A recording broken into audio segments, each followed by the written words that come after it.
तेजस्वी यादव के नेतृत्व में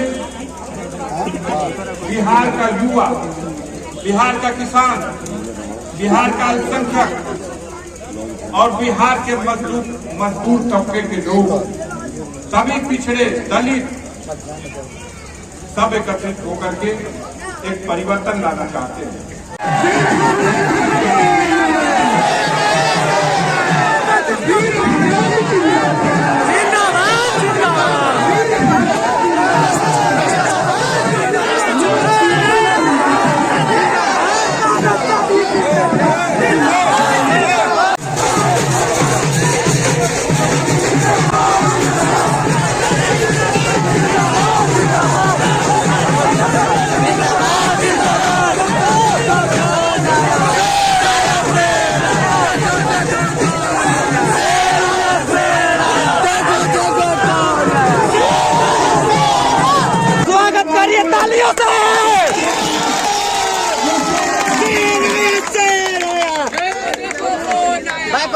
बैक हो गए थोड़ा सामने बना रखे, एक ही नारा बोलिए, महागठबंधन जिंदाबाद जिंदाबाद जिंदाबाद, जिंदाबाद जिंदाबाद जिंदाबाद, जिंदाबाद जिंदाबाद जिंदाबाद। चाहेंगे अपने भविष्य के लिए, अपने बच्चों के भविष्य के लिए परिवर्तन के इस सपने को पूरा करने में इस सारीपुर गांव की ये महान धरती पे, जहां मैं पहली बार अभी आपके बीच में आया हूं, बड़े ही गर्मजोशी के साथ आप सब ने हमारा यहां आने के बाद इस्तकबाल किया, फूलों की मालाएं सौंपी। मैं एक शेर के साथ इस सरजमीन की अजमत को सलाम करना चाहता हूं कि यहाँ के खून में, यहाँ के खून में जो ताजगी है, रौनक है, किसी चमन के मुकद्दर में आ नहीं सकती। और ये सरजमीन है बहादुर वतन परस्तों की, यहाँ की बात को हर बात पा नहीं सकती।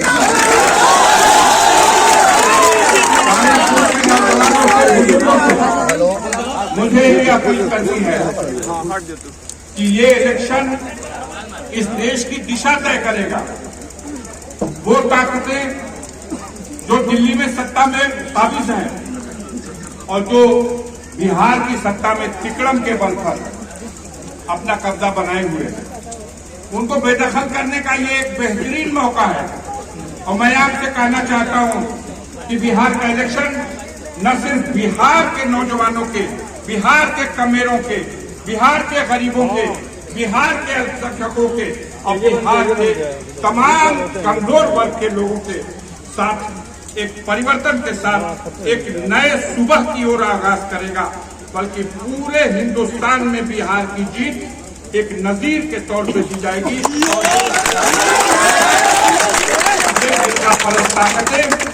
अनकरीब उत्तर प्रदेश में भी इलेक्शन होना है, बंगाल में भी इलेक्शन होना है।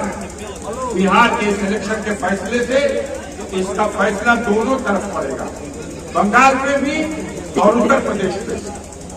बड़ी अजीब बात है, इस दुनिया में ये एक ऐसा दौर आया जब दुनिया के सबसे बड़े जालिम आदमी को नोबेल पुरस्कार की तलब हो गई।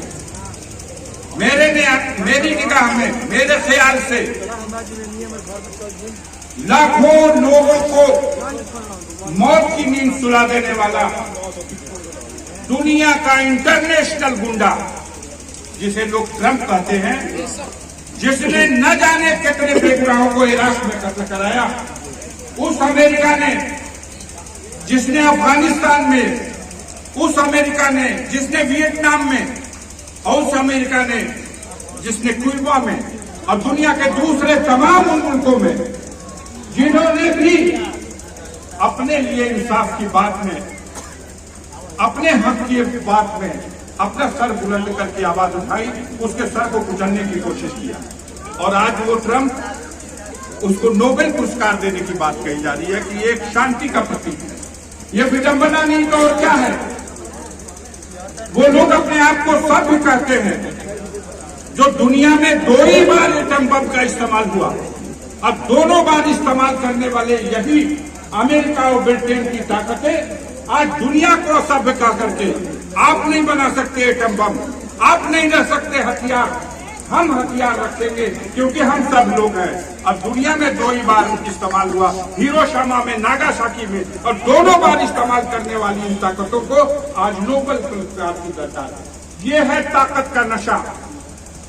आपके साथ जिस तरह से इस मुल्क में, उसी तरह से दुनिया के दूसरे मुल्कों में जिस तरह से यतीमों पर, मजबूर लोगों पर, कमजोर लोगों पर उनके वतन में घुस करके उनको मारा जा रहा है, उन्हें अपमानित किया जा रहा है। गाजा में जो हो रहा है, 78,00,000 लोग कत्ल कर दिए गए, 1.5 लाख से ज्यादा मासूम बच्चे और औरतें घायल हैं, और एक आदमी भी इजराइल के उस जालिम इंसान को, उसके खिलाफ ट्रंप के डर की वजह से खड़ा होकर के उसका मुकाबला करने को तैयार है। अफसोस का मुकाम है मुखिया जी कि मुसलमानों की क़यादत करने का दम भरने वाली वो मुस्लिम रियासतें भी, जिसमें सऊदी अरब भी है, इन सब ने जुल्म की ताकतों के सामने सर झुका दिया। हम ये मौका था बिहार के इलेक्शन का, सब्जेक्ट मेरा दूसरी तरफ चला गया, लेकिन अखबार रोज आप पढ़ते हैं, टीवी आप रोज देखते हैं, सोशल मीडिया की खबरें आप रोज पढ़ते हैं।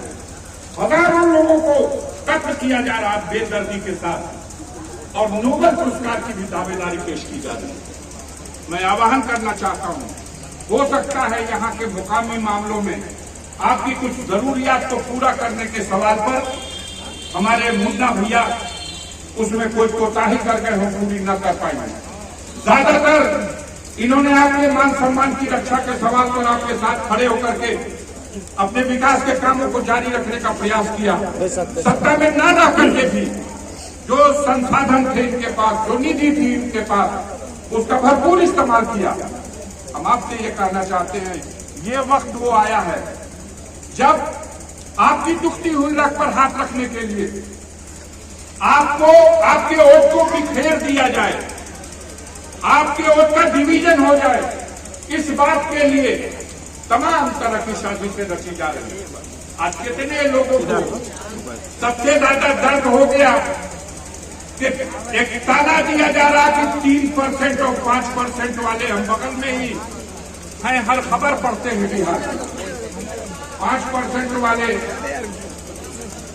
डिप्टी सीएम बनेंगे और 18% वालों को नहीं पूछा जाएगा। पूछिए जरा उन लोगों से, ये दर्द अगर आपका असली दर्द है तो इस चुनाव के मौके पर इस दर्द का इजहार आप क्यों कर रहे हैं? आपका मकसद है कि वोटों का डिवीजन हो, लेकिन इस कौम के लोगों को इस तरह से सताया गया है इस व्यवस्था में कि ये लोग जुल्म सहते सहते अब सारे हिकमतों को समझ चुके हैं। हम अपील करेंगे अपने नौजवान साथियों से, बुजुर्गों से, इस सब झांसे में मत पड़िएगा। ये झांसा देने वाले लोग आपके वोटों को तितर बितर करना चाहते हैं। इनको खौफ हो चुका है कि जो इस बार सफबंदी हुई है बिहार में, 100% तेजस्वी यादव के नेतृत्व में बिहार के अंदर एक मजबूत सरकार बनने जाती है। हम उत्तर प्रदेश के आते हैं। हमारे नेता, समाजवादी पार्टी के नेता माननीय मुलायम सिंह यादव जी आज दुनिया में नहीं रहे, लेकिन उनके फैसले आज भी इतिहास में लिखे गए हैं।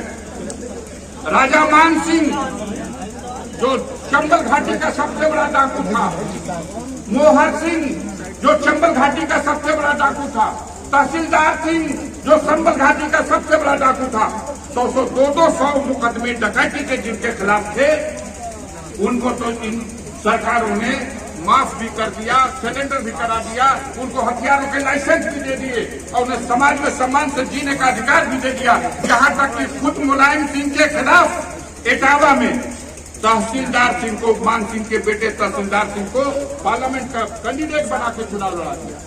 लेकिन एक गरीब की बेटी जिसकी सरेआम इज्जत लूटी गई थी, वो फूलन देवी जिसको नंगा करके बस्ती में घुमाया गया था, उस गरीब को इंसाफ देने की बात आई तो वो मुलायम सिंह का ही जिगरा था जिन्होंने कलम चलाई और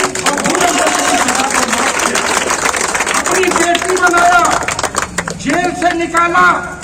और इतना ही नहीं, हिंदुस्तान की सबसे बड़ी पंचायत में, पार्लियामेंट में उसको टिकट दे करके अपने चुनाव से लड़ा करके जीता करके और ले जाके पार्लियामेंट का मेंबर बनाया। गरीब की बेटी के साथ इंसाफ करने का अगर कोई जज्बा रखता है तो वो माननीय मुलायम सिंह यादव आज वो दुनिया में नहीं है।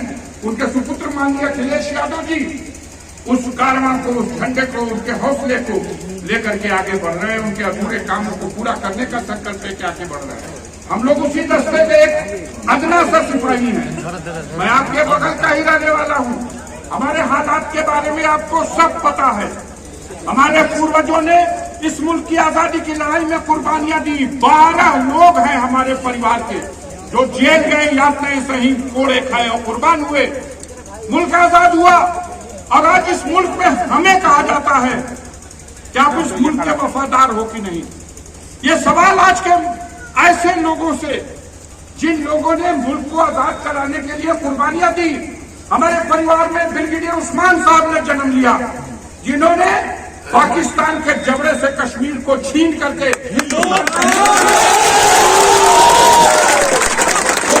उस्मान के परिजनों से अगर आप सवाल करते हो, अगर हुकूमत में बैठे हुए लोगों को नशा है कि ये बहुत बड़े राष्ट्रभक्त है, तो मैं आपके बीच में बताना चाहता हूं साथियों, जब इस मुल्क में एक कलेक्टर की तनख्वाह 40 रुपए थी, तब इनका सबसे बड़ा लीडर जिसे वीर सावरकर कहा जाता है, उस कायर सावरकर ने 60 रुपया महीना पेंशन के ऊपर अंग्रेजों से समझौता किया था और उनकी मुखबिरी किया करता था।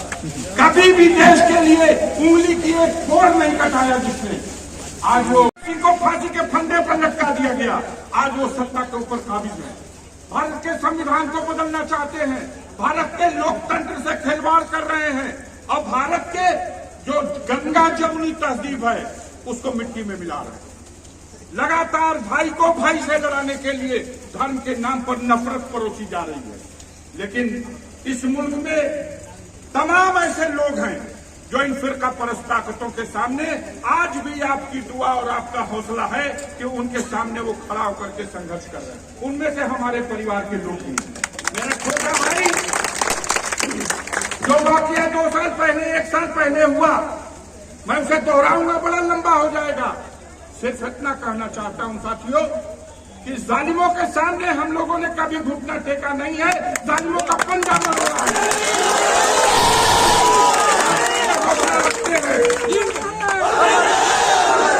आज भी ये हौसला रखते हैं। एक दरोगा कोतवाल किसी के ऊपर ठीक से मिजाज बना ले तो लोग गांव छोड़ देते हैं। कभी तसव्वुर में सोचिएगा कि आपकी दुआओं में कितनी ताकत है कि दिल्ली और लखनऊ की दोनों हुकूमतें लगातार लगी हुई है, लेकिन उसके बाद भी वो कुछ नहीं बिगाड़ पा रहे हैं। हमारी जमीन, जायदाद, खेत, बाग, बगीचा, होटल, मकान गिराने की तो जरूर कोशिश हुई, लेकिन जो असली मेरी दौलत है वो दौलत है गरीबों के दिल में मेरा मुकाम। गरीबों के दिल में जो मेरा मुकाम, मेरे परिवार का मुकाम है, उसको इनकी कोई दुनिया की हुकूमत न लूट सकी, न आगे लूट सकेगी। हम आपसे इस इल्तिजा के साथ, इस गुजारिश के साथ कि अगर कोई गुनाह भी हो गई हो, कोई कमी भी रह गई हो, तो माफ कर दीजिएगा, मेरे वजह से माफ कर दीजिएगा।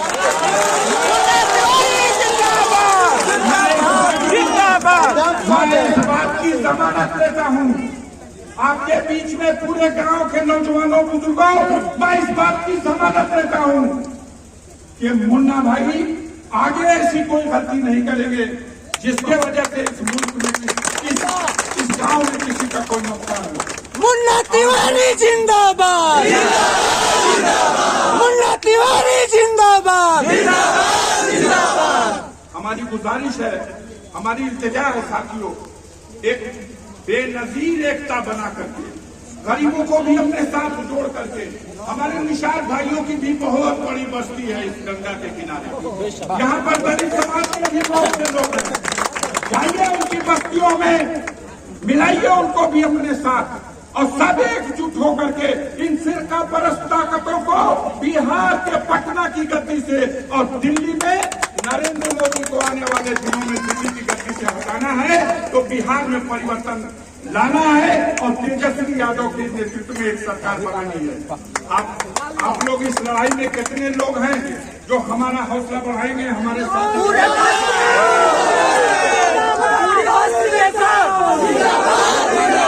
एक मैं नारा दे रहा हूं, अब की बार तेजस्वी सरकार, अब की बार